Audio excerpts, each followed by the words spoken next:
আসসালামু আলাইকুম। কেমন আছেন সবাই? আশা করি ভালো আছেন। আমি আলহামদুলিল্লাহ ভালো আছি। তো আবারও চলে আসলাম নতুন একটা রেসিপি নিয়ে। আর আজকে আমি কোনো মাছ, মাংস কোনো কিছুই রান্না করব না। আজকে আমি রান্না করব নিরামিষ। বাসায় মাছ, মাংস না থাকলে কীভাবে রান্না করা যায় সেটাই। তাই বলে ভেবেন না যে মাছ, মাংস নাই। আমি এটা জাস্ট রান্না করলাম আর কি, সেটাই আপনাদের সাথে শেয়ার করছি যে মাছ মাংস না থাকলেও যে রান্না করা যায়। এখানে আমি বেগুন আর আলু কেটে নিয়েছি। বেগুনটাকে ছোট ছোট করে কেটে এটাকে হলুদ, লবণ, মরিচ দিয়ে একটু ভেজে নিয়েছি। কড়াই দিয়ে দিচ্ছি পেঁয়াজ, দিয়েছি তেল। এখানে আমি অল্প পরিমাণেই তেল দিচ্ছি, যেহেতু বেগুনটা ভাজার সময় অনেকটা তেল ওখানে আসে, সেই কারণে এখানে তেলটা কমিয়ে দিয়েছি। আর আমি এখানে বেগুন নিয়েছি, আপনাদের বাসায় যা থাকবে সেটাই নেবেন।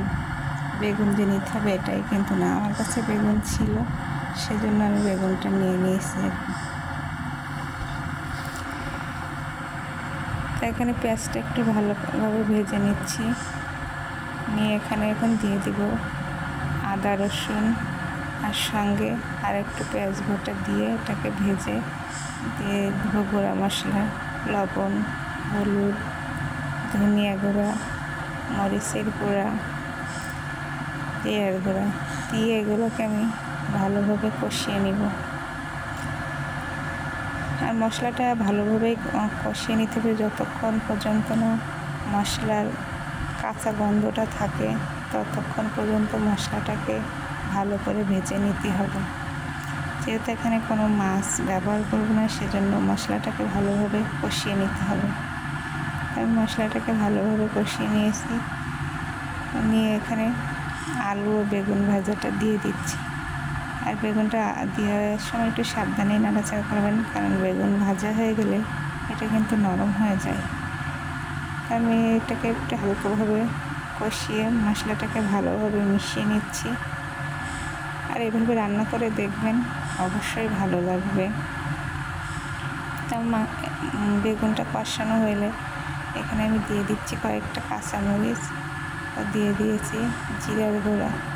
জিরার গুঁড়াটা আমি আগেই ব্যবহার করেছি, যেহেতু পরে দিলে জিরার একটা গন্ধ আসে, তখন আর এটা আমি খেতে পারি না।